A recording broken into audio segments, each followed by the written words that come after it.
foi algo assim maravilhoso, algo assim que eu tô com saudade. Que bom, porque né? a gente conseguiu, né? E lá naquele cantinho onde as pessoas muitas das vezes estão lá toda semana, todo final de semana, trabalhando na casa de farinha, trabalhando na bata de feijão, que foi na época mesmo, né? Que o senhor sabe, o senhor é interiorano igual a mim, sabe que tem as batas de feijão, né? E foi um prazer imenso, porque ali nós conseguimos ir buscar aquela pessoa, por exemplo, a parteira, entendeu?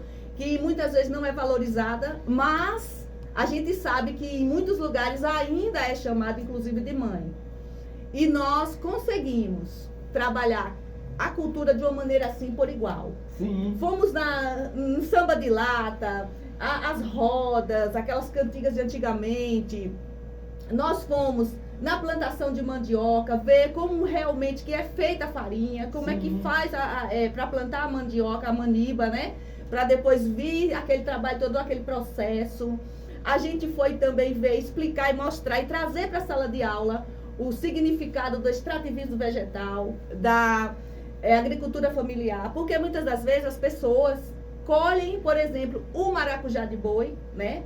Que é um extrativismo vegetal, leva para a feira, a pessoa vende, as outras pessoas compram e muitas das vezes aquelas pessoas que colheram o maracujá de boi e venderam, chegam na cidade e compram o copo de suco de maracujá. Quando na realidade elas não fazem o suco do maracujá de boi lá na sua casa, entendeu? Então assim, eu consegui levar essa parte, eu fiz questão de trazer o licuri, o maracujá de boi, né? A palha do licurizeiro, para ver o artesanato que eles fazem. Tem várias fotos da gente, assim, eu mostrando como que fazem o cesto, o abanador, inclusive até ganhei o abanador, o chapéu de palha, o boca-pira, a esteira e muitas outras coisas, né? O beiju de licuri. Então, para você ver, gente, é uma árvore típica do Nordeste brasileiro, porém, se você parar para entender a utilidade, né, que tem o licurizeiro, desde a sua sombra, né, até o leite, para você fazer um belo almoço, né? Botar numa galinha.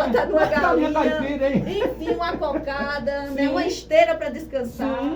Enfim, tudo isso. E as pessoas muitas das vezes não valorizam. Olha, professora, porque se nós não tivermos cuidado, essa nossa cultura vai desaparecendo. Porque a tecnologia vai chegando e as pessoas vão se afaltando das coisas naturais. E a gente não pode perder essa linha. Pelo amor de Deus, o trabalho que a senhora está fazendo é muito importante, que a gente está reativando, levando para a escola aquilo que é uma cultura nossa que nós não podemos deixar morrer. Justamente. E o mais interessante que eu achei foi que os alunos, eles se engajaram mesmo, eles trabalharam, eles mostraram, eles tinham, assim, muitas das vezes receio. Porque o pai faz farinha, o pai vai botar ali a carga no jegue. Não, gente, vamos pra lá. É tanto que eu tenho, inclusive, documento. Eu fiz assim, tipo um documentário, né? Fui lá com as pessoas, aqueles senhores que trabalham na roça, com chapéu de palha. Perguntava pra eles o seguinte: como que vocês fazem com a manipoeira? Joga aí. Vocês sabiam que aí foi mostrando, né, que a manipoeira você pode fazer um fertilizante, inseticida. Não é só jogar lá, faz mal, né? Que o povo cria assim, sabe, um tipo de um tabu. Faz mal, se beber morre, claro. Então, assim, eu cresci ouvindo isso. Não, jogou a manipoeira ali, sai, não vai pra ali, porque ela pode fazer você ficar cega, enfim. Então, eles começaram a mostrar o que faz a casca, a crueira, né? A casca da mandioca. Então, foi uma coisa muito bonita. Porque aí, quando eu trouxe lá o pé de mandioca para a sala de aula, a farinha, a tapioca, a crueira, o pouco de manipoeira, tá entendendo? Aí depois na outra mesa foi exposto o cacho de licuri, o arroz do licurizeiro, a palha. Depois então foi exposto o óleo, a cocada, o beiju de licuri. Enfim, então eu gostei, digo assim, foi um presente de Deus, pode ter certeza absoluta, ter conseguido esse projeto, ter feito esse trabalho, junto com a equipe gestora, com os meus colegas e também com a Daiane, que ela é do Senar, né? A representante do Senar dentro da Secretaria da Educação. Também o agente Despertar, né? Que é de lá mesmo do colégio, né? Um aluno, ele agora passou para o 9º ano, o Caio. E a gente, sabe, mostrou algo assim que estava precisando. Como eu falei no início, Às vezes tem assim, aquela senhora é rezadeira, mas o povo nem sabe a cultura que existe ali naquele negócio da rezadeira. Sim. É só chegar lá e o galinho de arruda, é só chegar lá e colocar a mão na cabeça, é só chegar lá um copo de água, virar uma garrafa com água na cabeça. Não, gente, aquilo é cultura. Sim. Aquilo dali é interessante. Assim como a gente vê que lá fora tem pessoas que mostram a gente o rezado, o Círio de Nazaré, também é a rezadeira da nossa comunidade, da nossa região, não é? A parteira também é. Tem que a gente entender e valorizar esse povo, entendeu? E foi interessante, seu Viló, o que eu mais gostei ainda é que a culminância desse projeto foi feita exatamente no dia da consciência negra. Então, nós juntamos, tá entendendo? Nós juntamos a consciência negra, né, as comemorações, aqueles movimentos que é gerado tudo dentro e em prol da consciência negra. E a gente conseguiu, né, fazer a socialização desse projeto, né? Aí teve o desfile afro, novamente a apresentação dos produtos, né? Que veio do licuri, né? Da mandioca, né? E também o andu, tudo isso a gente levou para a sala de aula. Levou um pouquinho daqui, um pouquinho dali, e conseguimos juntar tudo isso e fazer aquela socialização bonita, né, naquele dia, tá entendendo? Porque eu digo assim, quando eu estudei história e depois eu fiz especialização na história da África, eu já gostava da África. E aí, então, quando eu vi que tem tudo a ver conosco, tá entendendo? Tudo que vem de lá, da África, tem a ver conosco aqui. Então aquilo ali, gente, como é bonito a gente unir o útil ao agradável, porque vai dar certo. E deu certo. Deu certo, porque todo o material que eu tenho hoje, eu não consigo dizer assim, não, eu vou deixar ali guardado, não, eu sempre estou ali olhando, eu estou ali, parece que eu estou viajando todo momento. E tá vivendo. E vivendo, porque assim, aqui mesmo tem uma parte desse documentário, que eu digo que é o meu documentário, onde tem um senhor no meio da praça, que eu digo que ali vai ser praça, né, do Baixio, o senhor conhece? Aí ele assim, bem naquela simplicidade, sabe? Então aquela foto que eu vejo daquele senhor, gente, aquilo dali me diz muita coisa, tá entendendo? É o momento em que eu comecei a encontrar as raízes do Baixio, tá entendendo? Aquele menino que tinha, eu não diria vergonha, receio, porque o pai trabalha na roça, porque dia de sábado vai vender farinha na feira. A mãe também, que trabalha na roça, no sábado vai vender alguma coisa na feira também, ovo de galinha, o próprio licuri, enfim, essas coisas. Eles começaram a ver aquilo ali, valorizar mais. Porque era apenas chegar, não, trabalhou a semana e chegou no dia da feira, foi para Campo Formoso, ou foi na segunda para o Socotó e vendeu, pronto, encerrou. Não encerrou, gente. Aquilo ali é o seu dia a dia. Do jeito que vem aqui o senhor que está aqui no seu programa, fazendo o que o senhor gosta, o Guimar que está aqui também fazendo o que ele gosta, o ofício dele, tem também aquelas pessoas do campo que trabalham lá no campo, mas que no dia da feira vêm vender, né, os seus produtos na feira livre, né? Então esse projeto abriu um leque assim de confiança, de valorização de todos aqueles que fazem parte daquela região, né? Porque eu digo porque é a região que eu estou representando, diga-se de passagem, né? Mas eu cresci vendo que cada dia, cada momento que a gente vai chegando e vai vencendo e vai ali fazendo morada e adquirindo mais conhecimentos, a gente chega num certo momento que diz assim, mas por que eu não valorizei mais? Porque, professora, isso aí é um trabalho de valorização à nossa cultura e aquilo que a gente faz, e também de conscientização, que o mundo tanto está precisando de tomar uma consciência de nossos valores, porque senão isso aí vai desaparecendo, e nas outras gerações nós não vamos ter mais. Não vamos ter mais. E assim, é interessante isso aí que o senhor falou, porque é com o exemplo que eu vejo o senhor lutando por aquelas reservas lá naquela região. Que está lá ameaçada, exatamente, danado. Exatamente. Ninguém, às vezes, chegou um momento de ser que o pessoal se manda para outra região. Aí, quando chega a chuva, como diz a música de Luiz Gonzaga, o que é que a pessoa pensa? Se eu sei que, porque eu não fiquei lá? Porque quando vê lá o seu açude cheio, os animais ali tudo alegre, porque até os passarinhos eles ficam mais alegres, né? Certeza. Então é nesse momento que a gente vê que um trabalho desse, tá entendendo?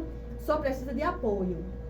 E quando ele tem apoio, não é só o apoio público, não, do poder público, Sim, não. É sim. o apoio de quem está ali vivendo na comunidade. A valorização, A né? valorização, porque tanto do aluno, do menino que está crescendo ali, né? Do pai de família, do avô que já está ali bem idoso, bem velhinho, mas ainda está ali. E né? até para gerações futuras, não é? E as gerações futuras. Então, e aquelas pessoas que saem de outro lugar, eu digo assim, não saí, eu, por exemplo, eu saio de Campo Formoso, vou para o Baixio, é Deus que me leva. Uhum. Porque eu, na realidade, mesmo eu sendo de Campo Formoso, eu não conhecia o Baixio assim, né? Eu conhecia de ouvir falar. Então, quando eu cheguei lá, eu me encantei. E eu me encantei pelo povo, e me encantei pela cultura, que hoje é o que a gente vê, a cultura é isso, né? É o movimento, é o povo, é a vivência daquele povo, é tudo que tem naquele lugar, né? É a dança. Ah, porque a pessoa olha assim, ah, mas eu não danço. Eu não danço, mas eu vou valorizar, respeitar aquilo ali, porque faz parte da cultura. Isso. Ah, eu não sou, por exemplo, eu não sou de uma religião de matriz africana, mas eu respeito e eu acho bonito. E eu valorizo. Uhum. Porque a todo momento que eu vejo aquilo dali, eu tô vendo que tem gente. E o melhor que Deus colocou no mundo, tudo que Deus colocou no mundo é bom. Mas o que é melhor é o ser humano, que ele fez com as próprias mãos dele. Oh, eu estava falando que a obra-prima de Deus é o ser humano. É o ser humano.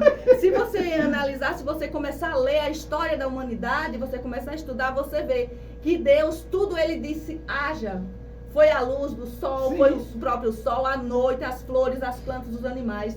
Mas o ser humano foi o único que Deus pegou e fez com as próprias mãos. É. E depois ele diz, tudo é muito bom, não é bom, É muito bom, é muito bom. Então, tudo isso que Deus nos permite fazer para o bem do povo, a gente cresce, a gente é abençoado. Porque no momento que a gente começa a trabalhar com o povo, eu gosto de trabalhar com o povo.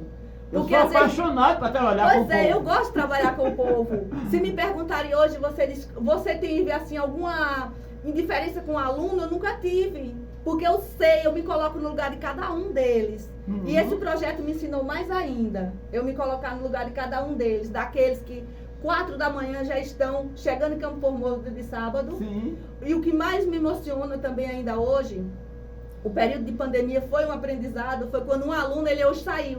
Ele saiu, foi para o ensino médio, mas naquela época ele era 8º ano.